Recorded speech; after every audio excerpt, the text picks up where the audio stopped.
जयंती मंगला काली भद्रकाली कपालिनी दुर्गा क्षमा शिवा धात्री स्वाहा स्वधा नमोस्तुते। आप सभी को मेरी तरफ से प्रणाम। जय बुआ बाबा जी की।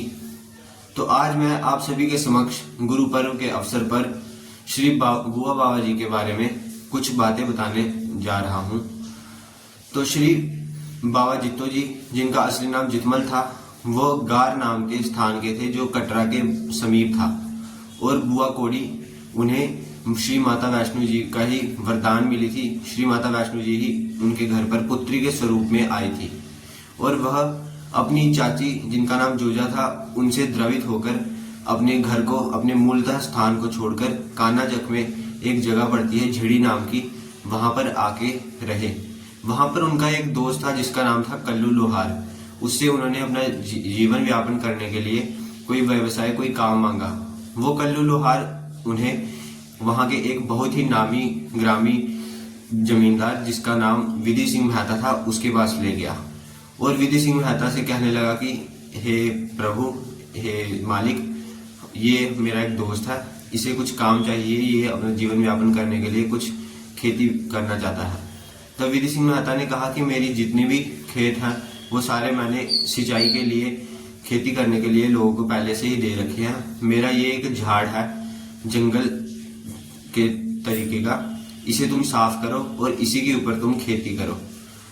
तो श्री बाबा जित्तो जी ने हामी भर ली और बड़े ही परिश्रम के साथ उस पर खेती करने लगे। पहले उन्होंने बहुत ही परिश्रम से उसे साफ किया, उसके ऊपर उन्होंने गेहूं लगाया और जब वो गेहूं हुआ तो उसके गेहूं के ढेर लगने लग गए।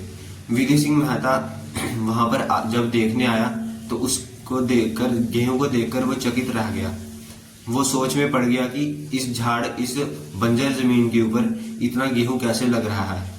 उसके मन में उस समय लालच आ गया और वो अपने वादे से मुकर गया जो उसने पहले किया था कि मैं तुमसे सिर्फ 1/4 फसल लूंगा, जो धान होएगा उससे सिर्फ 1/4 गेहूं लूंगा।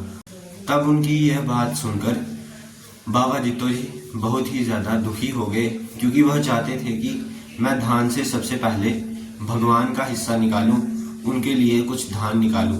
परंतु विधि सिंह ने अपने सेवकों को बोल दिया था कि सारी धान को उठाओ और मेरे घर पर पहुंचवा दो।